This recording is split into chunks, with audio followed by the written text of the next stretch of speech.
नमस्कार, इस वक्त की बिग ब्रेकिंग लेकर हाजिर हूं मैं आराधना और स्वागत करती हूं मैं आप तमाम दर्शकों का जिस वक्त हमारे इस कार्यक्रम में आज जुड़े हुए हैं। और आज अगर चर्चा सबसे ज्यादा कहीं की हो रही है तो वो हो रही है महाराष्ट्र की, और इसकी चर्चा हम इस कार्यक्रम में आगे करेंगे क्योंकि महाराष्ट्र में अभी अभी निकाय चुनाव के नतीजे सामने आए हैं और अब पूरी कवायद शुरू हो गई है। हर राजनीतिक दल अपना मेयर बनवाने की कोशिशों में जुट गया है और अगर देखा जाए तो बीजेपी के गठबंधन को महाराष्ट्र में, खासकर मुंबई की अगर हम बात करें, बीएमसी में बड़ी जीत हासिल हुई है। बीजेपी अपना मेयर बनवाने की कोशिशों में जुट गई है। जीत हासिल करने के बाद 89 सीटें आई हैं बीजेपी के गठबंधन को, आप सब जानते हैं, और उसके बाद अब बीजेपी की पूरी कोशिश है कि मुंबई में वो अपना मेयर बनवा ले, लेकिन उसके लिए ये उतना आसान नहीं दिखाई दे रहा है जितना कि कहा जा रहा है, क्योंकि उसके अपने ही सहयोगी बेहद नाराज दिखाई दे रहे हैं। पहले से ही अजित पवार नाराज थे। जिस तरह इस पूरे निकाय चुनाव के दौरान उन्हें दरकिनार किया गया, वो लगातार बीजेपी विरोधी बयान दे रहे थे और तमाम मुद्दों पर बीजेपी को ही घेर रहे थे। और अब एकनाथ शिंदे जो इस चुनाव में तो बीजेपी के साथ कई जगह पर थे, लेकिन अब उनका रुख भी बदला हुआ नजर आ रहा है और वो भी अब बीजेपी से नाराज दिखाई दे रहे हैं। और उनकी नाराजगी इसी बात को लेकर है क्योंकि वो भी अपना मेयर बनवाना चाहते हैं और ऐसी खबरें हैं कि उन्होंने तो ये भी कहा है कि 2.5 साल के लिए मेयर पद का बंटवारा हो, 2.5 साल के लिए शिंदे गुट का मेयर बनाया जाए और 2.5 साल के लिए बीजेपी का मेयर बनाया जाए। यानी देखा जाए तो एकनाथ शिंदे ने अपनी मांग बीजेपी के सामने रख दी है, लेकिन यह मांग मानना बीजेपी के लिए बेहद मुश्किल है और खास तौर पर मुंबई में बीजेपी ऐसा समझौता कभी नहीं करना चाहेगी, क्योंकि बात मुंबई की हो रही है तो मुंबई देश की आर्थिक राजधानी होने के साथ साथ अगर देखा जाए तो बीएमसी पर जिसका कब्जा होगा, आर्थिक तौर पर उसे कई अधिकार मिलेंगे और यही वजह है कि बीएमसी का बजट जो है वो सबसे ज्यादा है पूरे एशिया में। अगर किसी सिविक बॉडी का बजट देखा जाए तो वो बीएमसी का सबसे ज्यादा है। तो ऐसे में बीएमसी पर जाहिर सी बात है कि बीजेपी अपना कब्जा चाहती है, लेकिन एकनाथ शिंदे भी पीछे हटने को तैयार नहीं है। उनका साफ कहना है कि अगर चुनाव गठबंधन में है तो मेयर भी गठबंधन के मुताबिक होना चाहिए, गठबंधन के जो दल हैं उनका भी मान रखना चाहिए। और इसी को लेकर महाराष्ट्र में बहुत ही उथल पुथल मची हुई है। एकनाथ शिंदे अपने विधायकों को मुंबई के ताज होटल में बुलाकर उन्हें वहां रखा गया है, शिंदे के विधायकों को, ताकि बीजेपी की तरफ से उनको अपने पाले में लाने की कोशिशें ना की जाए, क्योंकि बहुमत पाने के लिए बीजेपी के लिए जरूरी है कि एकनाथ शिंदे के साथ उसके विधायक साथ दे मेयर के चुनाव में। लेकिन अगर शिंदे की बात नहीं मानी गई तो जाहिर है कि शिंदे बीजेपी का मेयर भी नहीं बनने देंगे, उनके रुख से यह साफ हो गया है। और वहीं अगर हम बात करें अजित पवार, तो अजित पवार पहले से ही बागी तेवर दिखा रहे हैं। तो ऐसे में बीजेपी के लिए मुंबई में अपना मेयर बनवाना फिलहाल बेहद मुश्किल हो गया है। इस पर हम आगे चर्चा करेंगे, लेकिन इसके अलावा भी तमाम खबरें हैं। आज अगर देखा जाए तो इलाहाबाद में अभी माघ मेला लग रहा है और आज मौनी अमावस्या का स्नान है। हजारों की संख्या में श्रद्धालु पहुंचे हुए हैं संगम पर और वहां सब स्नान करने के लिए इकट्ठे हुए हैं, लेकिन इस वक्त वहां एक बड़ी खबर सामने आई है। शंकराचार्य अविमुक्तेश्वरानंद वो नाराज हो गए हैं और उन्होंने स्नान करने से भी मना कर दिया और इसके पीछे की वजह है कि उनकी पालकी को रोक दिया गया। डीएम के आदेश थे कि संगम क्षेत्र में कोई भी वाहन नहीं जाएगा, वाहनों को एंट्री नहीं दी जाएगी। ऐसे में जब स्वामी अविमुक्तेश्वरानंद की पालकी वहां पहुंची तो उसे भी रोक दिया गया और जब ऐसा हुआ तो स्वामी अविमुक्तेश्वरानंद नाराज हो गए और उन्होंने स्नान से इनकार कर दिया। वैसे खबरें तो यह भी है कि उनके श्रद्धालुओं के साथ मारपीट की गई है, जिसे लेकर वो काफी नाराज हैं। तो इस वक्त नजरें संगम पर भी हैं, लेकिन इसके अलावा भी देश की सियासत से तमाम बड़ी खबरें सामने आई हैं, जहां हरियाणा में सीएम सैनी ने घोषणा की है कि महिलाओं को जो अभी तक 2100 रुपए दिए जा रहे थे वो अब केवल 1100 रुपए हो जाएंगे। यानी महिलाओं को दिए जा रहे पैसे महाराष्ट्र में हमने देखा कि कैसे उन पैसों में कमी की गई। फिर अब हरियाणा से भी वही खबर निकलकर सामने आ रही है, मध्य प्रदेश से भी ऐसी चीजें, और इसे लेकर बीजेपी सरकार विपक्ष के निशाने पर आ गई है। तो इस पर हम चर्चा करेंगे आगे, लेकिन सबसे पहले हम बात करते हैं महाराष्ट्र की, क्योंकि इस वक्त महाराष्ट्र है सबसे ज्यादा चर्चा में। तो अविनाश जी, स्वागत है आपका हमारे आज के इस कार्यक्रम में और मैं आपके पास आना चाहूंगी, आपसे जानना चाहूंगी कि महाराष्ट्र की सियासत में इस वक्त क्या चल रहा है। जिस तरह एकनाथ शिंदे तेवर अपनाए हुए हैं, एकनाथ शिंदे और अजित पवार दोनों ही डिप्टी सीएम फडणवीस की कैबिनेट बैठक में भी शामिल नहीं हुए, तो क्या संदेश जा रहा है बीजेपी को इनके इस बैठक में शामिल ना होने से, और क्या कुछ चल रहा है वहां पर, इन सब के बारे में आप बताइए। नहीं, महाराष्ट्र में निकाय चुनाव में भले ही बीजेपी को जीत मिली हो, लेकिन सबसे बड़ी बात मुंबई पर किसका कब्जा होगा। शिवसेना के लिए मुंबई उसकी लाइफलाइन है।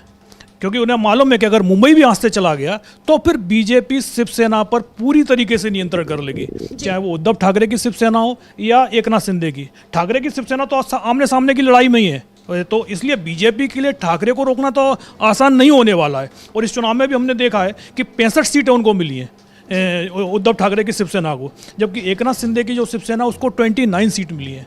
शिंदे का बीजेपी के साथ होना उनको कितना बड़ा नुकसान पहुंचा गया है, आप यही सोच लीजिएगा कि बीएमसी जहां 1998 के बाद से मेयर हमेशा शिवसेना का ही चुना जाता रहा है, लेकिन आज स्थिति ये हो गई है कि शिंदे को सिर्फ 29 सीटें मिली हैं और बीजेपी को 89। अब लेकिन शिंदे चाहते हैं कि भाई हमारा मेयर बनना चाहिए, क्योंकि जो बीएमसी यदि उनके यहाँ से चली गई तो पूरी की पूरी एक तरीके से तिजोरी ही चली जाएगी शिवसेना की। और ऐसा भी नहीं है कि भाई ज़्यादा सीटें होने के बाद कम सीटें होने के बाद शिवसेना को कोई बड़ा पद ना मिल पाए। 2022 में भी हमने देखा था कि जब एकनाथ शिंदे ने बगावत की थी तो उनके पास सिर्फ 38-39 विधायक थे, जबकि बीजेपी की संख्या 110 के करीब की थी। लेकिन सीएम पद किसको दिया गया था? एकनाथ शिंदे को मिला था, क्योंकि बीजेपी को पता था कि बिना शिंदे के वो महाराष्ट्र की सरकार में आ ही नहीं सकते। और वही हालत इस समय बीएमसी में दिखाई दे रही है। बीएमसी में बिना एकनाथ शिंदे की मदद के बीजेपी किसी भी कीमत पर बीएमसी पर अपना मेयर तो नहीं बनवा सकती, ना डिप्टी मेयर बनवा सकती है।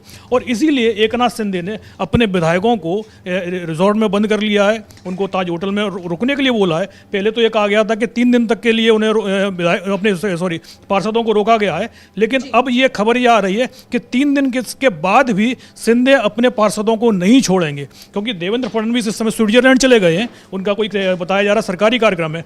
लेकिन जिस तरीके से मुंबई का मामला फंस गया है, और मुंबई को लेकर यह भी खबर आ रही है कि तमाम जो 29 इनके जो पार्षद हैं वो सारे के सारे पार्षद, क्योंकि ये जो शिवसैनिक हैं वो अमूमन ठाकरे के प्रति वफादार रहे हैं, और खासतौर पर मुंबई में जो शिवसैनिक हैं, और वो जो 29 जीत कर आए हैं वो शिवसैनिक इस समय उद्धव ठाकरे के संपर्क में भी बने हुए हैं। अगर एकनाथ शिंदे बीजेपी के सामने झुकते हैं तो फिर वो 29 जो पार्षद आए हैं जीतकर एकनाथ शिंदे के, उन्हें पाला बदलने में समय नहीं लगेगा।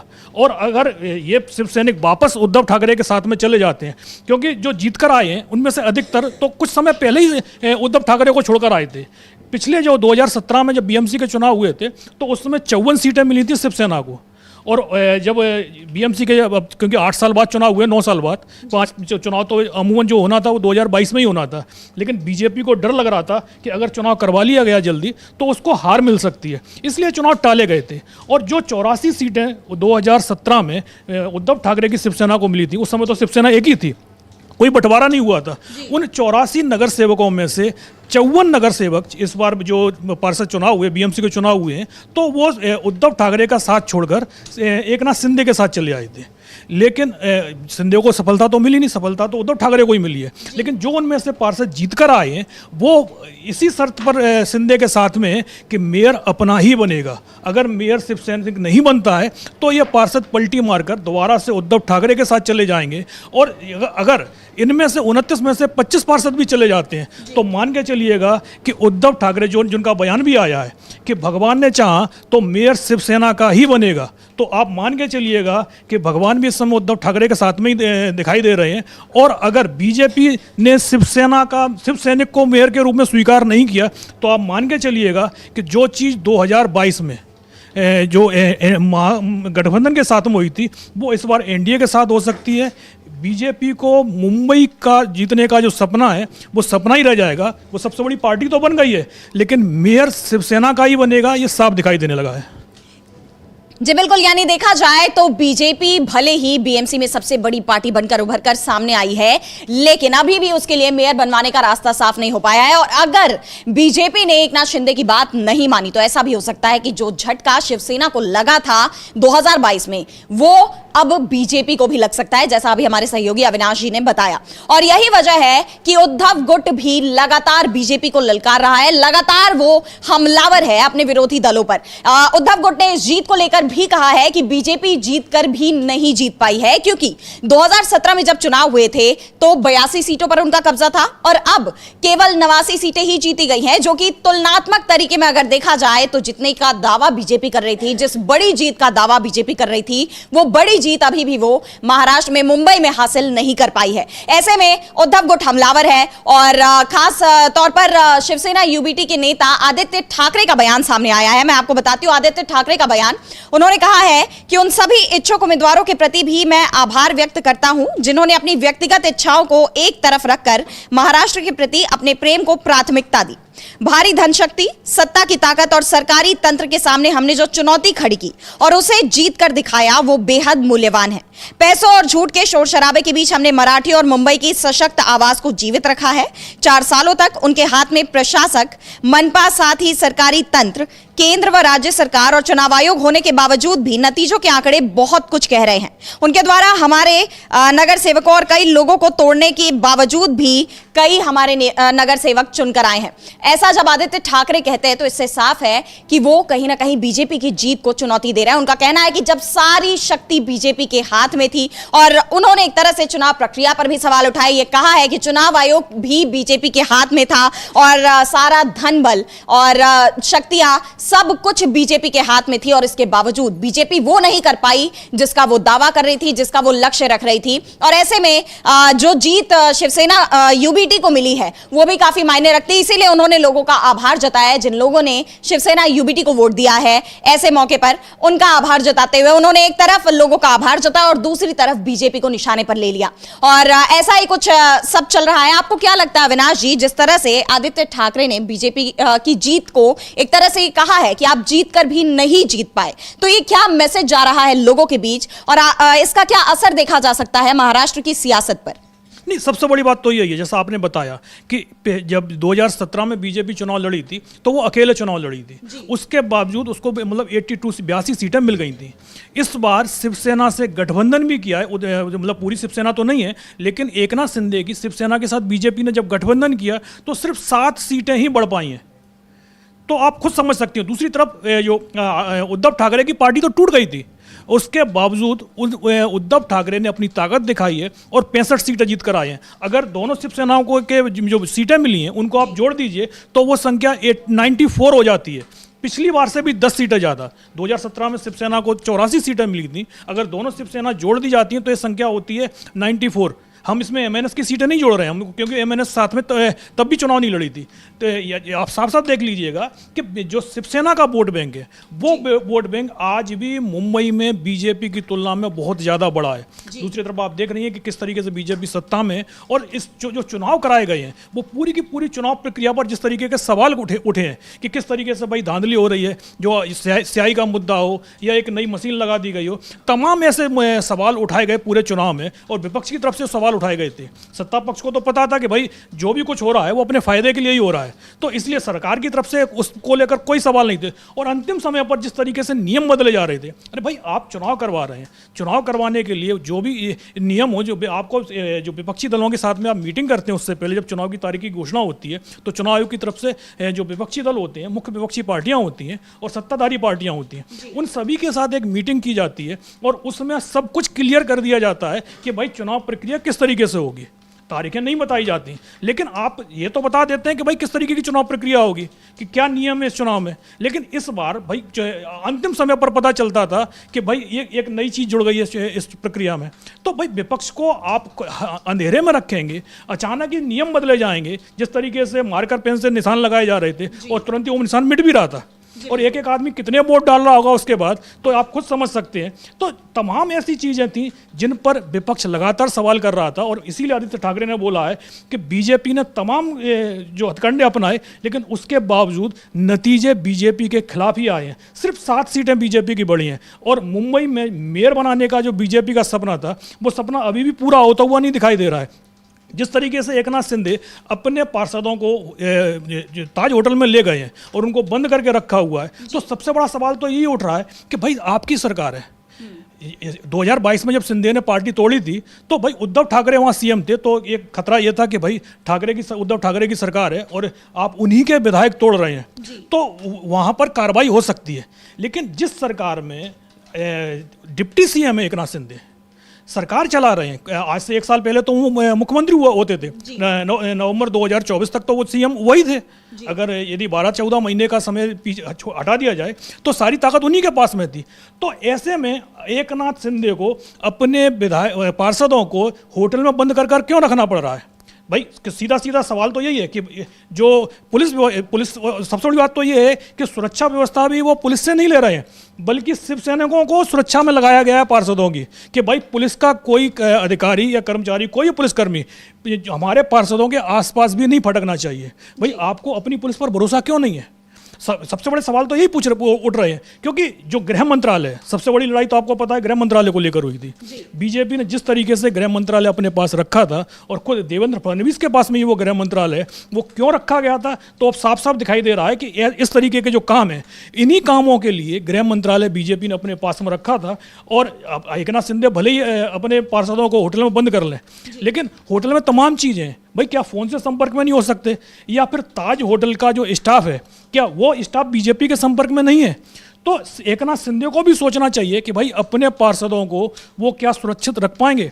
आज की तारीख में भले ही वो शिव सैनिकों से बोल रहे हो कि भाई हमसे जो मेयर है, मेयर हम अपना ही बनवाएंगे, लेकिन मुद्दा वही चल रहा है कि भाई आप एकनाथ शिंदे बात तो करते हैं। हमने विधानसभा चुनाव देखे थे, विधानसभा चुनाव बीजेपी और पूरा जो एनडीए है, महायुति गठबंधन है, वो एकनाथ शिंदे के नाम पर चुनाव लड़ा था। लेकिन चुनाव के बाद क्या हुआ? एकनाथ शिंदे पूरी तरीके से साइडलाइन कर दिए गए थे। यहाँ तक कि ये कह दिया गया था कि अगर आप डिप्टी सीएम पद नहीं चाहते हैं तो कोई बात नहीं, हम अजित पवार के साथ में सरकार बना ले रहे हैं। तो बीजेपी शिंदे को एक कहावत है, दूध में मक्खी की तरह निकाल बाहर फेंकना। विधानसभा चुनाव तक जरूरत थी, बीजेपी ने शिंदे को इस्तेमाल किया और उसके बाद उनसे कहा कि आपको जहां जाना हो वहां चले जाइए। अब शिंदे के पास में बीएमसी चुनाव के बाद वो स्थिति दोबारा से आ गई है, 2022 में थी। अब शिंदे अगर डील करना चाहते हैं कि बीजेपी से एक भाई शिव सैनिक को ही यहाँ मेयर बनना चाहिए, तो ये शिंदे के ऊपर है। और जिस तरीके से शिवसेना का दबाव पड़ रहा है एकनाथ शिंदे पर कि भाई अगर आपने इस बार भी बीजेपी के आगे झुक गए तो फिर हम लोग उद्धव ठाकरे के पास वापस चले जाएंगे। तो इसी के चलते चुनाव नतीजे आने के बाद से जो बीजेपी में जश्न मनाना शुरू हुआ था, आप देखिएगा 24 घंटे तक जो स्थिति बीजेपी के अंदर दिखाई दे रही थी, अब पूरी तरीके से पलट चुकी है। देवेंद्र फडणवीस तक अब महाराष्ट्र छोड़कर चले गए हैं। तो साफ है कि आने वाले कुछ 3-4 दिन में आप देखेंगे कि जो मुंबई में बहुत बड़े उलटफेर देखने को मिलेंगे। और अगर बीजेपी ने मेयर पद को लेकर दबाव डाला तो संभवतः जो स्थितियां बन रही हैं उसमें महाराष्ट्र की सरकार भी संकट में दिखाई दे रही है। जी बिल्कुल, यानी देखा जाए तो बीजेपी की राह बिल्कुल आसान नहीं दिख रही है, और बल्कि उसकी मुश्किलें लगातार बढ़ती जा रही हैं। एक तरफ सहयोगी हैं जो नाराज होकर बैठे हैं, और सबसे बड़ी बात, अगर सहयोगी ही मोर्चा खोल देंगे तो बीजेपी के लिए महाराष्ट्र की सत्ता चलाना भी मुश्किल हो जाएगा। और अभी तो बात फिर भी मेयर की चल रही है। और यही नहीं, संजय राउत का जो फिलहाल बयान सामने आया है निकाय चुनाव के नतीजों को लेकर, उन्होंने तो सीधा दावा कर दिया है कि वो कभी भी महाराष्ट्र में तख्ता पलट करा सकते हैं, यानी उद्धव गुट कभी भी महाराष्ट्र में तख्ता पलट करा सकता है। उनका यह बयान काफी अहम माना जा रहा है और इसके कई मायने निकाले जा रहे हैं। और खासतौर पर जिस मौके पर यह बयान सामने आया है, बीएमसी चुनाव, उसके नतीजे आए और नतीजों के बाद बीजेपी तो खुश है, लेकिन बीजेपी के सहयोगी ही नाराज है, क्योंकि उन्हें भी जिस तरह के नतीजों की उम्मीद थी वो नतीजे निकलकर सामने नहीं आए। जो जीत उन्होंने अपनी पार्टी के लिए जताई थी, जितनी उम्मीद की थी, जितनी जीत की, वो जीत उन्हें हासिल नहीं हो पाई है। ऐसे में जब बीजेपी सबसे मजबूत बनकर उभरी है तो उसके अपने सहयोगी नाराज हो गए हैं। और ऐसे में अगर विपक्ष ये दावा करता है कि वो सरकार का तख्ता पलट करने की पूरी ताकत रखता है, तो ये अपने आप में बीजेपी के लिए बड़े खतरे का संकेत माना जा रहा है। तो सबसे पहले आपको सुनवाते हैं संजय राउत की बाइट। उन्होंने ना सिर्फ तख्ता पलट को लेकर बोला है, बल्कि और भी कई बातें कही हैं जो कि बीजेपी के लिए बड़ी मुश्किलें साबित हो सकती हैं। तो सुनवाते हैं संजय राउत की बाइट।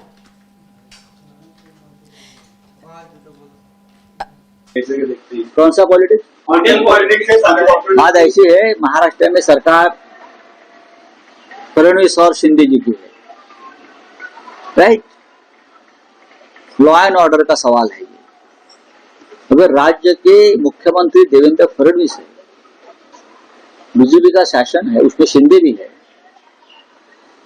और 2 नगर सेवक कॉर्पोरेटर चुनकर आए हैं अभी, उनके अलायंस के, उनका कोई उनको कोई किडनैप करेगा, उनको तोड़ेगा फोड़ेगा, इसलिए एक ताज होटल में उनको बंदी बनाकर रखा है। वो ताज होटल का एरोडा जेल या ऑर्थोरोड जेल बना दिया है एकनाथ शिंदे ने। ये बहुत ही नाइंसाफी है। जो 29 या 25 लोग जो वहां बंद करके रखे हैं उनको तुरंत वहां से छोड़ना चाहिए, मुक्त करना चाहिए। ये उनके अधिकारों पर हमला है। मुख्यमंत्री ने आदेश देना चाहिए पुलिस आयुक्त को कि वो जो कैद खाना बना है ताज होटल में, वो जाकर वो ताला तोड़ दो और जो डर के मारे जो 29 लोग वहां बंद करके रखे हैं उनको छोड़ दो। ताला में बीजेपी काफी नहीं जा रही है वहां पर, मुझे मालूम है बीजेपी बोलती है लेकिन जाएगी। सर आप आज ताज में जाने वाले हैं? नहीं, हमको वहां कुछ दोस्तों को जाना है, लेकिन हम जाएंगे और वहां गड़बड़ हो जाएगी, फिर भी हम जाएंगे। सर कुछ लोग संपर्क में आज संपर्क में तो ऐसे बहुत से लोग हैं। कौन चाहता है यहाँ बीजेपी का मेयर बने? एकनाथ शिंदे भी तो नहीं चाहते ना। सर शताब्दी का आंकड़ा सामने आ रहा है, 65, 29 और 6 ऐसे 100 आंकड़े दिखाई दे रहे हैं। आने वाले वक्त में आप महायुति के साथ जाओगे क्या?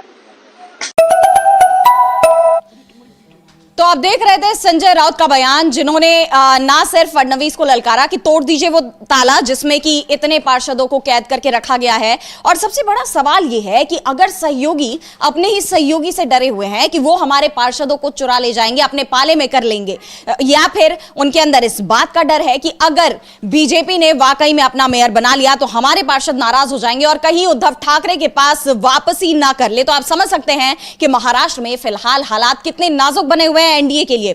और उस पर संजय राउत का यह बयान, ये किस तरह महाराष्ट्र की सियासत में जो तूफान उठा हुआ है उसे और आगे बढ़ा रहा है। अविनाश जी, मैं आपसे जानना चाहूंगी कि संजय राउत ने जो ये बयान दिया है, जिस तरह उन्होंने फडणवीस को चुनौती दे दी है, इसके क्या मायने हैं? नहीं, पहला सवाल तो जो उन्होंने वही उठाया है कि भाई एकनाथ शिंदे को अपने पार्षदों से मतलब किससे खतरा लग रहा है? भाई क्या महाराष्ट्र की लॉ एंड ऑर्डर की स्थिति इतनी खराब हो गई है? तो सवाल सीधा सीधा देवेंद्र फडणवीस के ऊपर उठाया गया है। और दूसरी बात उन्होंने ये बोली है कि एकनाथ शिंदे भी चाहते हैं कि जो मुंबई में मेयर जो बने वो बीजेपी का नहीं बनना चाहिए। और एकनाथ शिंदे पर जो दबाव आया है, ये दबाव उनके पार्षदों का, उनके काउंसलरों का दबाव है कि 1998 के बाद से अब तक बीजेपी तो आज तक नहीं बन पाई है, वहाँ मेयर नहीं बना है बीजेपी का, शिवसेना का ही कब्जा चला आ रहा है। तो अपनी जो बीएमसी एक तरीके से पहचान है शिवसेना की, अगर बीएमसी भी हाथ से चली जाती है तो शिवसेना की पहचान पर ही सबसे बड़ा संकट खड़ा हो जाएगा। और एकनाथ शिंदे जिनको लेकर कहा जा रहा था लगातार उद्धव ठाकरे की तरफ से कि बीजेपी के सामने उन्होंने सरेंडर कर दिया है, तो ऐसे में अब एकनाथ शिंदे के ऊपर पूरा सबकी नज़रें बनी हुई हैं कि क्या हकीकत में उन्होंने पूरी तरीके से सरेंडर कर दिया है, या फिर जिस तरीके के सवाल उठ रहे हैं कि भाई उन्होंने अपने 29 पार्षदों को तो भाई ताज होटल में बंद कर लिया है, लेकिन क्या सिर्फ ये बीजेपी के साथ में एक कोई सौदा चल रहा है कि भाई बजट को लेकर, या फिर एकनाथ शिंदे जो 2022 में उन्होंने स्टैंड लिया था उसी तरीके के स्टैंड पर कायम रहेंगे कि भाई हमें कुर्सी चाहिए और अगर कुर्सी नहीं मिलेगी तो फिर हमें पाला बदलने से कोई नहीं रोक पाएगा। तो अब तमाम मुद्दे हैं। संजय राउत ने तो साफ साफ बता ही दिया है कि बीजेपी भले ही 89 सीटें जीत गई हो, लेकिन मेयर उनका नहीं बनेगा, मेयर शिवसेना की बनेगा। जी बिल्कुल, यानी मेयर पद पर तो खींचतान मची हुई है। और इस बीच एक और खबर सामने आई है, ये खबरें चल रही है, चर्चा चल रही है कि पिंपरी चिंचवाड़ में मतदान के दौरान भी हेरफेर हुआ है, महिलाओं से जबरन वोट डलवाए गए हैं। इस तरह की खबरें निकलकर सामने आई है और महिलाओं ने खुद पुलिस में शिकायत की है, बताया है कि किस तरह उन्हें मंदिर ले जाने का झांसा देकर बस में बैठाया गया और उसके बाद किसी और मतदान केंद्र पर ले जाया गया। इसकी पूरी जानकारी क्या है अविनाश जी, मैं आपसे जानना चाहूंगी, क्योंकि पिंपरी चिंचवाड़ में एनसीपी एकजुट रूप से चुनाव लड़ी थी और जब यह कहा गया कि चाचा भतीजे यानी अजित पवार और शरद पवार एक साथ आ रहे हैं तो हो सकता है कि एक बड़ा बदलाव देखा जाए, चुनाव के नतीजे किसी और दिशा में आए, लेकिन ऐसा नहीं हुआ। तो आपको क्या लगता है कि क्या वाकई में ये जो हेरफेर के दावे चल रहे हैं इनमें कितना दम है और क्या पूरी खबर क्या है, बताइए। नहीं, सबसे बड़ी बात तो जो वोटिंग लिस्ट को लेकर मुद्दा है, वोटिंग लिस्ट को लेकर विपक्ष शुरुआत से सवाल उठा रहा है। अब जो विधानसभा चुनाव हुआ था उसके बाद भी सवाल उठे थे कि करीब 50 लाख मतदाता, फर्जी मतदाता वोटिंग लिस्ट में जोड़ दिए गए थे और अब जब निकाय चुनाव कराया गया है तब विपक्ष की तरफ से यही कहा गया था कि भाई जब पूरे देश में एसआईआर की प्रक्रिया चल रही है, महाराष्ट्र में भी ये मार्च में शुरू हो जाएगी, तो जब 4 साल तक आपने चुनाव रोक रखा है तो इस चुनाव को 6 महीने के लिए और रोक दिया जाए। पहले मतदाता सूची को शुद्ध कर लिया जाए और फिर उसी मतदाता सूची के आधार पर चुनाव कराया जाए।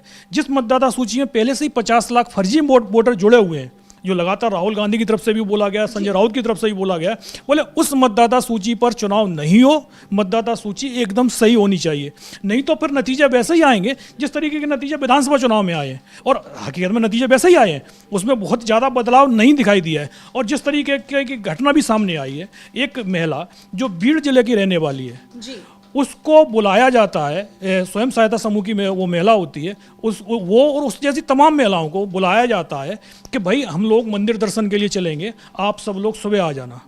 और उसके बाद 4 बसें लग जाती हैं, उन बसों में महिलाओं को बैठाला जाता है और अचानक ही जो बस है वो मंदिर की जगह पिपरी चिंचवाड़ की तरफ मुड़ जाती है। जहाँ एक बड़ा निकाय है जहाँ वोटिंग हो रही थी 15 फरवरी को, और महिलाओं को एक बूथ पर जाकर लाइन में लगा दिया जाता है कि आपको वोट देना है, और किसको वोट देना है यही बता दिया जाता है कि कैसे वोट देना है। कि कई महिलाओं ने तो पहली बार वोट डाला था, तो उनका भी कहना है कि हमको तो पता ही नहीं था कि वोट डाला कैसे जाता है, हमको बताया गया रास्ते में कि ऐसे वोट डाला जाएगा और किसको वोट देना है ये भी बताया गया। पिपरी चिंचवाड़ में जो शरद पवार का है, शरद पवार का दबदबा लंबे समय से चला आ रहा है, और इस बार भी एनसीपी पिपरी चिंचवाड़ में मिलकर चुनाव लड़ रही थी, शरद पवार और अजीत पवार। और तमाम जो सर्वे वगैरह आ रहे थे उसमें भी यही बताया जा रहा था कि पिपरी चिंचवाड़ में बीजेपी नहीं जीत पाएगी।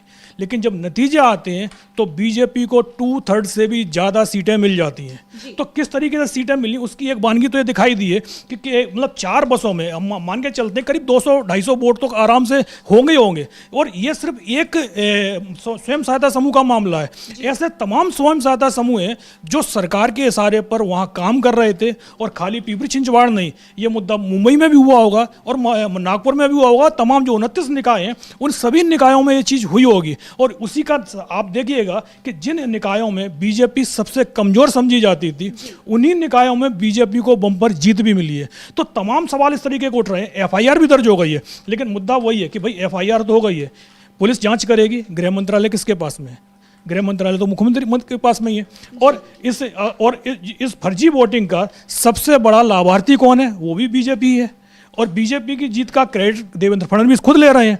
तो अब किस तरीके की जांच होती है, क्या निकल कर आता है, ये तो सबको पहले से ही पता है। लेकिन मुद्दा वही है कि अगर इस तरीके से आप मतदान करवा रहे हैं, चाहे चुनाव आयोग को आप जिस तरीके से, वहाँ निर्वाचन आयोग ने जिस तरीके से काम किया है, जिस तरीके से जो वोटिंग लिस्ट है उस पर लगातार सवाल उठते रहे हैं। और अब जो घटनाएं सामने आ रही हैं कि भाई आप पहले तो ये कहा जा रहा था कि भाई एक राज्य से आप दूसरे राज्य में मतदाता लेके जा रहे हैं जी।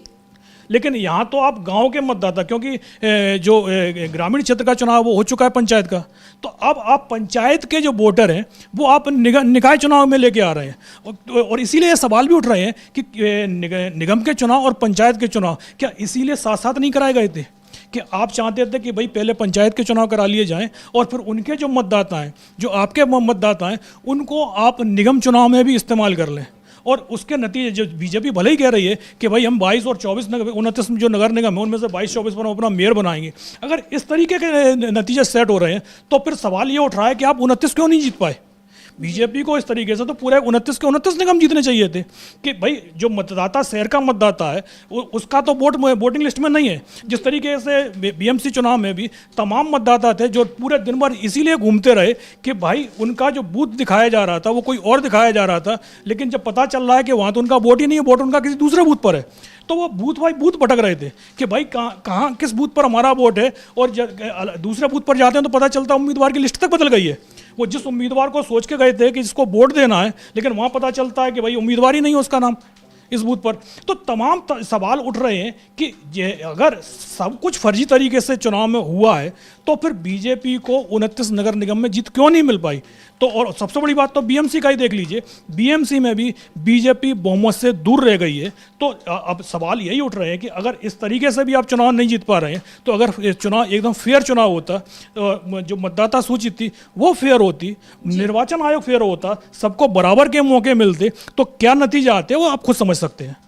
जी बिल्कुल, यानी देखा जाए तो चुनाव के नतीजों पर सवाल गहराते जा रहे हैं। इस तरह की घटनाएं जो निकलकर सामने आ रही हैं, पहले स्याही का मामला निकलकर आता है, वोटिंग के दिन कितनी ऐसी रिपोर्ट्स आई जहां ये बताया गया, लोग खुद कैमरे पर आकर ये बता रहे हैं कि हमारा इस वार्ड संख्या में, इस मतदान केंद्र में था, लेकिन जब मैं वहां पहुंचा तो मेरा नाम ही नहीं पाया गया। और सबसे बड़ा सवाल जो इस पूरे निकाय चुनाव को लेकर उठ रहा था वो ये था कि 2017 के बाद अब 2026 में ये चुनाव कराए गए हैं। ऐसे में आखिर क्यों 8 साल लग गए अगला चुनाव कराने में, क्यों इतनी देरी कराई गई? और वो भी इस बार भी चुनाव तब कराए गए जब सुप्रीम कोर्ट ने आदेश दिया था कि किसी भी हाल में आपको जनवरी में चुनाव करवाना ही है। उसके बाद अब ये चुनाव करवाए गए, और जब ये चुनाव करवाए गए हैं तो चुनाव की प्रक्रिया पर सवाल उठते जा रहे हैं। और एक के बाद एक जो मामले आ रहे हैं वो कहीं ना कहीं विपक्ष के आरोपों को और मजबूत कर रहे हैं कि चुनाव में हेरफेर हुई है। क्योंकि महाराष्ट्र विधानसभा चुनाव के नतीजे हो, वहां से जो शुरू हुआ कि चुनाव आयोग बीजेपी के साथ मिलीभगत कर रहा है और वोटों में धांधली की जा रही है, वो आरोप अब तक साफ नहीं हो पाए थे। और अब बीएमसी चुनाव के नतीजों पर भी उसी तरह के सवाल उठने लगे हैं। और यही नहीं, अगर देखा जाए तो चुनाव आयोग के अलावा सुप्रीम कोर्ट में भी ऐसे मामले पहुंचे हुए। पश्चिम बंगाल से लेकर महाराष्ट्र तक हर जगह चुनाव आयोग सवालों के घेरे में है। पश्चिम बंगाल से भी खबर सामने आ रही है कि पश्चिम बंगाल की मुख्यमंत्री ममता बनर्जी ने सीजेआई सूर्यकांत से अपील की है कि वो किसी भी व्यक्तिगत मुद्दे पर नहीं बल्कि पूरे देश के लोकतंत्र और न्यायपालिका के लिए है और पूरे देश के नागरिकों के लिए है। इस तरह का बयान है उनका। और उन्होंने सीजेआई सूर्यकांत से सीधे सीधे अपील की है कि वे संविधान और लोकतंत्र को किसी भी खतरे से बचाएं। ममता बनर्जी ने कहा है कि जांच एजेंसियां जानबूझकर नागरिकों को बदनाम करने की कोशिश कर रही है और मीडिया केस के फैसले से पहले ही ट्रायल कर रही है जो लोगों की छवि को खराब करता है। जी हां, ममता बनर्जी का यह बयान आईपैक मामले में आया है। आईपैक पर जो छापेमारी हुई थी हाल ही में, और आप सबको पता है कि किस तरह ममता बनर्जी इस छापेमारी के खिलाफ मैदान में उतरी। वो सीधे आईपैक दफ्तर में घुसी ईडी की छापेमारी के बीच और वहां से अपनी पार्टी की जरूरी फाइल उठाकर चली आई, जिस पर ईडी ने भी केस किया। फिर ममता बनर्जी ने भी याचिका दाखिल की और मामला सुप्रीम कोर्ट तक पहुंच गया जहां सुनवाई चल रही है। लेकिन फिलहाल किसी भी नतीजे तक सुनवाई नहीं पहुंच पाई है। अगली सुनवाई अभी बाकी है। और इस बीच अब सीजेआई सूर्यकांत से ममता बनर्जी ने यह अपील की है कि वो किसी व्यक्तिगत किसी भी एक शख्स के लिए सीजेआई नहीं है बल्कि पूरे देश के लिए वो सीजेआई है। तो ऐसे में वो पूरे देश के लोकतंत्र की बात करें। और इस तरह की जब अपील ममता बनर्जी से आती है, अविनाश जी, इसके क्या मायने हैं? आपको क्या लगता है कि ममता बनर्जी का ये सीजेआई से आखिर उनको कहने की ये जरूरत ही क्यों पड़ी? नहीं, सबसे बड़ी बात आप देखिएगा, जो ईडी है, एक ही केस में एक ही समय पर कोलकाता हाई कोर्ट भी जाती है जी, और उसी मामले में उसी समय पर वो सुप्रीम कोर्ट भी जाती है जी। तो आप एक ही साथ में, भाई आपको क्या हाई कोर्ट पर भरोसा नहीं है, तो इसलिए आप सुप्रीम कोर्ट चले आए। और कोई भी मुद्दा हो, सुप्रीम कोर्ट कई बार इस चीज़ को लेकर बोल चुका है कि भाई जिस राज्य का मुद्दा है आप सबसे पहले उस राज्य में जाइए। अगर हाई कोर्ट से या दूसरी कोर्ट से आपको न्याय नहीं मिलता है या आप जो फैसला आया है आप उस फैसले से के समर्थन में नहीं है, तो फिर आप सुप्रीम कोर्ट आइए। सुप्रीम कोर्ट के दरवाजे आपके लिए खुले हुए हैं। लेकिन ईडी है वो एक ही बार में तमाम कोर्टों में दस्तक दे देती है जी। और सबसे बड़ी बात तो ये उसकी सुनवाई भी हो जाती है।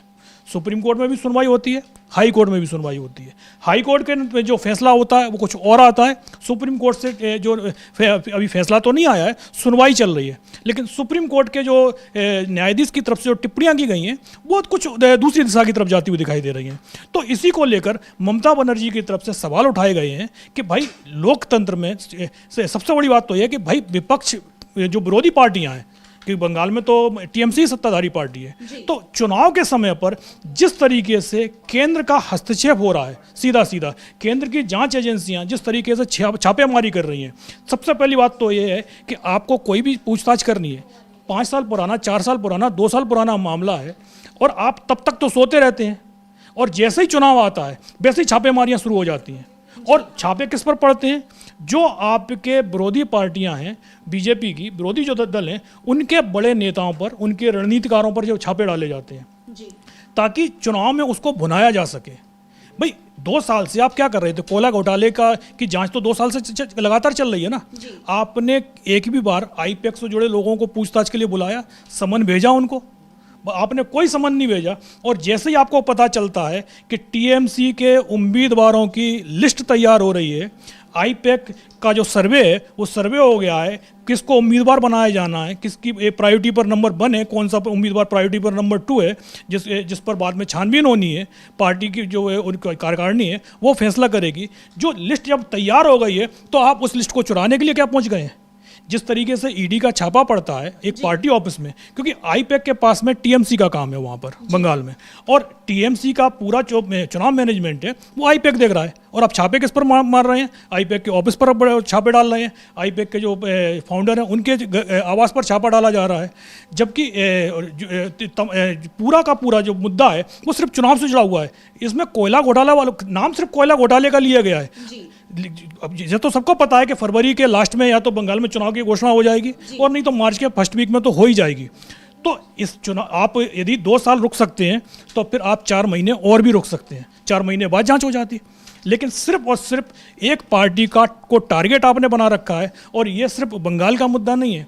आप ये देखिए, जब झारखंड में चुनाव होना था तब झारखंड की सरकार पर जो थी उन्हें परेशान किया जा रहा था। चुनाव से पहले वहाँ के सीएम को गिरफ्तार कर लिया गया।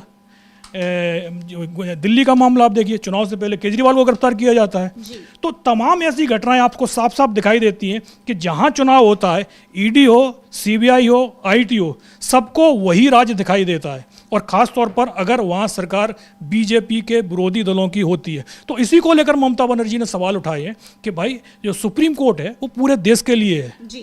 भाई ऐसा नहीं लगना चाहिए कि जो फैसले आ रहे हैं वो सारे के सारे फैसले सिर्फ और सिर्फ केंद्र सरकार के फेवर वाले आ रहे हैं, और ख़ास तौर पर जब राजनीतिक मुद्दा हो। जबकि इससे पहले तो तमाम बार सुप्रीम कोर्ट ईडी को फटकार लगा चुका है कि भाई आप सिर्फ और सिर्फ उन्हीं केसों में आपकी जांच क्यों ज़्यादा तेज दिखाई देती है जहां कोई विरोधी दल का नेता फंसा हुआ हो, और कोशिश यही होती है कि केस को लंबा खींचा जाए और जो नेता है उसको जेल में रखा जाए। जैसे ही सुप्रीम कोर्ट की जमानत मिलती है वैसे ही उस मुद्दे पर जांच प्रक्रिया ठंडी पड़ जाती है। भाई केजरीवाल को जमानत मिली है, उसके बाद ईडी और सीबीआई दोनों के केस उनके ऊपर है। उस केस में क्या हुआ है? भाई 1 साल से बहुत ज़्यादा का वक्त हो गया है। अब उस केस पर कोई भी किसी तरीके का आपको जांच में कि भाई केजरीवाल को समन दे के बुलाया गया है, आपने कभी भी ये खबर नहीं सुनी होगी। सिर्फ और सिर्फ चुनाव के समय, और ख़ास तौर पर अगर सरकार बीजेपी की नहीं है तभी इस तरीके की चीज़ें होती हैं। और ममता बनर्जी का जिस तरीके से सुप्रीम कोर्ट से एक आग्रह किया गया है, अब क्योंकि सुप्रीम कोर्ट में इस मामले को लेकर सुनवाई भी चल रही, छापेमारी को लेकर, तो इस पर ज़्यादा टिप्पणियां नहीं की जा सकती। लेकिन सुप्रीम कोर्ट को भी देखना होगा कि भाई चुनावी प्रक्रिया के दौरान अचानक इस तरीके से केंद्र की जाँच एजेंसियों की सक्रियता बढ़ना कि क्या लोकतंत्र के लिए बड़ा खतरा तो नहीं है? खासतौर पर पश्चिम बंगाल में जब पहले से ही चुनाव को लेकर सरगर्मियां बहुत ज्यादा बढ़ी हुई हैं, अगर देखा जाए तो एसआईआर प्रक्रिया को लेकर पहले से ही राज्य में बवाल छिड़ा हुआ है।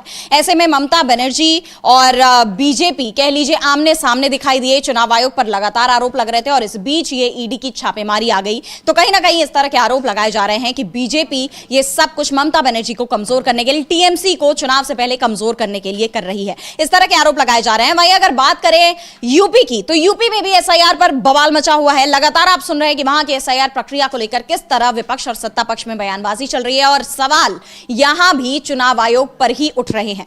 ऐसे में अखिलेश यादव से जुड़ी एक खबर सामने आ रही है कि अखिलेश यादव अब सुप्रीम कोर्ट जाने की तैयारी में है। उन्होंने ना सिर्फ एसआईआर प्रक्रिया पर सवाल उठाए हैं, बल्कि उन्होंने ईवीएम का मुद्दा भी उठाया है, और सीएम योगी पर भी आरोप लगाए हैं, योगी सरकार पर आरोप लगाए हैं कि योगी सरकार वोटर लिस्ट में हेरफेर करने की कोशिश कर रही है। इन सभी मामलों के साथ वो सुप्रीम कोर्ट जाने की तैयारी में है। अविनाश जी, मैं आपसे जानना चाहूंगी इससे जुड़ी क्या अपडेट है आपके पास, अखिलेश यादव जो सुप्रीम कोर्ट जाने की तैयारी कर रहे हैं उस पर? नहीं, अखिलेश यादव वोटिंग लिस्ट का मुद्दा हो या ईवीएम का मुद्दा हो, वो दोनों ही मुद्दों पर अपनी जो बात है साफ रख चुके हैं। ईवीएम को लेकर तो वो कई बार बोल चुके हैं कि अगर यूपी में लोकसभा की 80 की 80 सीटें और विधानसभा की सारी 403 से सारी की सारी 403 सीटें समाजवादी पार्टी को मिल भी जाती हैं, और वो भी ईवीएम से, और उसके बाद भी अगर कोई हमसे सवाल करता है कि भाई अब ईवीएम ठीक है कि नहीं है, तो हमारा जवाब होगा कि बिल्कुल ठीक नहीं है, इसको हटाया जाना चाहिए। बोले इस पर बिल्कुल भरोसा नहीं किया जा सकता।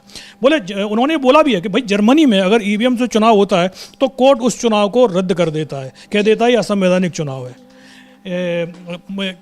अमेरिका में भी लोगों को मिलता है कि भाई आपको डाक से मतपत्र डालना है, मतपत्र से वोटिंग करनी है, किस तरीके से आपको वोटिंग करनी है। जापान जहाँ पर ईवीएम बनाई गई है वो लोग भी ईवीएम से चुनाव नहीं करवाते हैं। तो फिर भारत में ईवीएम से चुनाव क्यों हो रहा है? तमाम सवाल पूछे जा रहे हैं, लेकिन जब सवाल पूछा जाता है कि चुनाव आयोग से, जवाब बीजेपी की तरफ से आ जाता है। चुनाव आयोग तो बिल्कुल खामोशी पकड़ लेता है कि भाई ये हमारी ईवीएम सेफ है। भाई जब दुनिया में कोई भी देश ईवीएम से चुनाव करवाने को तैयार नहीं हो रहा है, सभी ये मान के चलते हैं कि भाई ईवीएम से छेड़छाड़ हो सकती है, तो फिर आप बैलेट पेपर से चुनाव क्यों नहीं करवा सकते? महाराष्ट्र के निकाय चुनाव भी आप देख लीजिए, जो नतीजे आए हैं वो भी ईवीएम से चुनाव कराया गया है। और सबसे बड़ी बात तो ये है कि इस वाली जो ईवीएम थी उसमें वीवीपैट भी नहीं था। वीवीपैट में कम से कम एक वो रहता तो है कि आपको कुछ देर के लिए वो दिखाई देती है पर्ची कि भाई हमने इसको वोट दे दिया है, लेकिन इस ईवीएम के साथ में तो वो भी नहीं था। बिना वीवीपैट के आप चुनाव करवा लिया आपने पूरा का पूरा। और उसी को लेकर जो अखिलेश यादव का बयान है कि ईवीएम पर तो बिल्कुल भी भरोसा नहीं है। और दूसरा जो सबसे बड़ा मुद्दा आज की तारीख में बना हुआ है, वो बना हुआ है वोटर लिस्ट को लेकर। यूपी में एसआईआर को लेकर जो पहले वोटर लिस्ट सामने आई है उसमें 2,89,00,000 लोगों के नाम काट दिए गए हैं। जी। अब इसमें तमाम ऐसे लोग भी शामिल हैं जो दलित हैं, ओबीसी समाज के हैं और अल्पसंख्यक वर्ग के हैं। तो इनके वोट काटने के बाद अब बीजेपी उनकी जगह पर अपने मतदाताओं को जोड़ने की तैयारी कर रही है, ताकि भाई ये ना कहा जाए कि भाई यूपी की जो आबादी है वो भाई 22 करोड़ की आबादी है और 22 करोड़ की आबादी में सिर्फ 12 करोड़ वोटर, तो भाई 50% वोटर तो नहीं होता है ना रेशियो। तो इस पर सवाल ना उठें तो बीजेपी अब जिस तरीके से अभी थोड़ी देर पहले जो महाराष्ट्र को लेकर चर्चा कर रहे थे और उसमें जो महिला का कहना था कि भाई हमको अचानक ही पहुंचा दिया जाता है एक बूथ पर कि आप वोट डाल के आइए, हमको पता ही नहीं है कि भाई हमारा वोट वहाँ है कि नहीं है। तो उसी तरीके से अब ये कहा जा रहा है कि बीजेपी ने अपने नेताओं को आदेश दिए हैं कि हर बूथ पर 200 वोटर जोड़ने हैं और ये वोटर अपने होने हैं। अब ये वोटर कौन से हैं, इसकी लिस्ट कहाँ से आएगी? भाई जब उस बूथ पर सभी लोगों के वोट बने हुए हैं, 200 लोग है ही नहीं है एक्स्ट्रा, तो ये वोट कहाँ से आएंगे? तो क्या मतलब एक ही व्यक्ति के 2-2, 3-3 जगह वोट बनाए जाएंगे या फिर दूसरे राज्यों से? क्योंकि अब तमाम राज्यों में तो चुनाव हो ही चुके हैं। महाराष्ट्र का चुनाव हो गया है, बिहार का चुनाव हो गया है, झारखंड का चुनाव हो गया है। तो क्या इन राज्यों के मतदाताओं को यूपी की वोटिंग लिस्ट में जोड़ा जाएगा? क्या तब तक तो पश्चिम बंगाल का चुनाव भी हो जाएगा, तो क्या पश्चिम बंगाल के वोटरों को यूपी की वोटिंग लिस्ट में जोड़ा जाएगा? और अगर इस तरीके से काम होते हैं तो फिर आप मान के चलिएगा कि जो नतीजे में हमने अभी महाराष्ट्र में या बिहार में देखे हैं तो यूपी के नतीजे उससे भी बड़े चौंकाने वाले आ सकते हैं। संभवतः विपक्ष को सिंगल डिजिट में ही समेट जाए अगर आप मतदाता सूची ही सही नहीं रखेंगे, क्योंकि 3 करोड़ वोटर जोड़ना, क्योंकि एक यूपी में 1.25 लाख से ज़्यादा बूथ हैं और अगर हर बूथ पर 200 वोटर भी जुड़ते हैं तो 3.5 करोड़ से ज़्यादा वोट बनते हैं। बीजेपी को जो 2022 में जो विधानसभा चुनाव हुआ उसमें 3 करोड़ 80 लाख वोट मिले थे। अब 3.5 करोड़ वोटर बीजेपी अपने बनाती है, तो आप खुद समझ सकती हैं कि फिर विपक्ष के लिए करने के लिए क्या रह जाएगा। तो इसी को लेकर चाहे वोटिंग लिस्ट का मुद्दा हो चाहे ईवीएम का मुद्दा हो, इन सभी मुद्दों को लेकर जो अखिलेश यादव ने कहा है कि हम सुप्रीम कोर्ट में याचिका लगाएंगे ताकि जो 2027 के शुरुआत में जो यूपी में विधानसभा चुनाव होना है, क्योंकि अब 1 साल का ही समय बचा है। अब अगर इस अखिलेश यादव अभी तैयारी शुरू नहीं की तो फिर वो बहुत पिछड़ जाएंगे, क्योंकि बीजेपी की तरफ से पिछले 1 साल से तैयारियां चल रही हैं पूरे चुनाव की। और वैसे तो अखिलेश यादव लगातार पूरे प्रदेश का दौरा कर रहे हैं, लेकिन अगर वोटिंग लिस्ट ही शुद्ध नहीं रही तो फिर आपकी मेहनत करने का कोई नतीजा नहीं निकलेगा। ज़मीन पर आपको जीत दिखाई देगी, तमाम जो सर्वे होंगे उन सर्वे में आपको जीत दिखाई देगी, लेकिन जब चुनाव नतीजे आएंगे, क्योंकि चुनाव नतीजे तो दूसरे राज्य के मतदाता तय कर रहे होंगे, यूपी का मतदाता तय नहीं कर रहा होगा। तो उन जो दूसरे राज्य के मतदाता यूपी के चुनाव नतीजे जब तय करना शुरू करेंगे तो फिर आप खुद समझ लीजिए कि कितना भी जोर अखिलेश यादव का ज़मीन पर दिखाई दे समाजवादी पार्टी का, लेकिन फिर जीत वही होगी जो फर्जी वोट ज़्यादा से ज़्यादा डलवा लेगा। जी बिल्कुल, यानी देखा जाए तो यूपी की सियासत में भी खलबली मची हुई है। और वहीं इस बीच यूपी से एक और बड़ी खबर सामने आई है। यूपी में मौनी अमावस्या के स्नान के दौरान प्रयागराज के संगम पर स्वामी अविमुक्तेश्वरानंद जो कि शंकराचार्य हैं, उनकी नाराजगी का मामला सामने आया है और उन्होंने साफ इनकार कर दिया स्नान करने से। वो वहीं घाट पर गए, इस दौरान उन्हें उनकी पालकी को रोका गया और इस पर वो इस तरह भड़क उठे कि उन्होंने स्नान से ही इनकार कर दिया। अविनाश जी, मैं आपके पास आना चाहूंगी कि क्या है ये मामला, आखिर क्यों उन्होंने स्नान से इनकार किया और क्या है पूरी वजह इसके पीछे? नहीं, जो प्रयागराज में माघ मेला लगा हुआ है और आज मौनी अमावस्या का दिन था, तो काफ़ी जो संगम पर आज की तारीख में काफ़ी लोग नहाने स्नान के लिए जाते हैं, और उसमें जो शंकराचार्य हैं उनके लिए एक अलग से रास्ता प्रोवाइड सरकार करवाती रही है ताकि वो अपने शिष्यों के साथ जाएं और संगम पर जाकर स्नान करें। लेकिन इस बार जो हमने देखा, पिछली बार जो कुंभ का आयोजन हुआ था तो उसमें किस तरीके की घटनाएं घटी थी। सरकार की कोशिश तो यही थी कि उन घटनाओं को किसी तरीके से दबाया जाए, और उसमें कामयाबी काफ़ी हद तक मिली भी। तो इस बार भी वही दिखाई दिया, जिस तरीके की सख्ती बरती गई है इस बार। भाई जो शंकराचार्य का रूट है कि पहली बार तो माघ मेला में शंकराचार्य पहुंचे नहीं थे कुंभ मतलब स्नान के लिए, वो तो हर बार जाते हैं। लेकिन इस बार जिस तरीके से उनके भक्तों को रोका गया, भाई क्यों रोका गया? कि क्या वीआईपी लोगों को आपको बुलाना था कि वो पहले स्नान करेंगे बाद में शंकराचार्य का स्नान होगा? भाई वो धार्मिक आयोजन है, कोई किसी वीवीआईपी के लिए वो आयोजन नहीं किया गया है। तो शंकराचार्य और उनके भक्तों को जब रोका गया तो उसके बाद पुलिस से उनकी थोड़ा बहुत गहमा-गहमी भी हुई है, और खबर ये भी आ रही है कि शंकराचार्य के कुछ भक्तों को पुलिस के कर्मियों ने मारा पीटा भी है, और उससे नाराज होकर उन्होंने स्नान करने से मना कर दिया और अपनी पालकी को लेकर वो वापस चले गए हैं। तो अब सवाल तो सरकार से ही उठ रहे हैं। एक तरफ तो वो कहती है भाई ये हिंदूवादियों की सरकार है और यहाँ हिंदुओं समाज के किसी भी आयोजन में कोई खलल नहीं होगा, लेकिन यहाँ तो आपकी पुलिस ही शंकराचार्य को रोक रही है स्नान करने से। भाई शंकराचार्य कौन है? भाई हिंदू धर्म के सबसे बड़े धर्मगुरु हैं वो, और उनको ही अगर आप स्नान नहीं करने दे रहे हैं तो फिर भाई इस तरीके के आयोजन का क्या मतलब हो जाएगा? मतलब या तो आप बहुत ज़्यादा सख्ती बरतेंगे, और किसके लिए सख्ती बरत रहे हैं? भाई जिनके लिए स्नान हो रखा गया है, जिनके लिए मेला लगता है माघ मेला, आप उन्हीं को रोक रहे हैं। लेकिन अगर कोई वीवीआईपी जाएगा तो क्या उसको भी इसी तरीके की सख्ती बरती जाएगी? अगर शंकराचार्य की जगह अगर वहाँ प्रधानमंत्री पहुँच रहे होते तब क्या होता? तो हम देख रहे होते कि भाई उनके साथ में तमाम मीडिया के लोग भी जा रहे होते कि भाई जो प्रधानमंत्री का स्नान का कम से कम टीवी कवरेज भी तो होना है। तो आप ये तय कर लीजिए कि भाई स्नान की ज़रूरत वहाँ किसको है, कि आपको क्या सुविधाएँ देनी है। और जिस तरीके का नज़ारा दिखाई दिया है तो उसको लेकर तमाम सवाल मतलब यूपी सरकार पर भी उठ रहे हैं। जी बिल्कुल, यानी देखा जाए तो फिलहाल योगी सरकार बुरी तरह घिरी हुई है, चाहे वो इलाहाबाद में मौनी अमावस्या पर शंकराचार्य को स्नान से रोकने का मामला हो, या वाराणसी में मणिकर्णिका घाट को ध्वस्त करने का मामला हो, या फिर यूपी में एसआईआर प्रक्रिया को लेकर जो वोटिंग लिस्ट में हेरफेर के आरोप लगाए जा रहे हैं। इन सब चीजों को लेकर विपक्ष तो हमलावर है ही, नाराजगी जनता में भी दिखाई दे रही है। यानी देखा जाए तो यूपी की सियासत में फिलहाल भारी बवाल मचा हुआ है और योगी सरकार सवालों से घिरी हुई है। और वैसे तो यूपी में 2027 में चुनाव होने हैं, लेकिन अभी से वहां की सियासत इन सभी मुद्दों को लेकर गरमाई हुई है। तो आज हमने इस कार्यक्रम में कई मुद्दों पर चर्चा की है, महाराष्ट्र के निकाय चुनाव के नतीजों से लेकर मेयर बनवाने के सफर तक, और यूपी की, पश्चिम बंगाल की एसआईआर प्रक्रिया पर, और सवालों से घिरते चुनाव आयोग की, इन सब पर हमने चर्चा की। लेकिन आज इस कार्यक्रम में बस इतना ही। अब मुझे दीजिए इजाजत, और बहुत बहुत धन्यवाद आप सभी दर्शकों का, बहुत बहुत धन्यवाद आपका अविनाश जी सभी जानकारियों के लिए।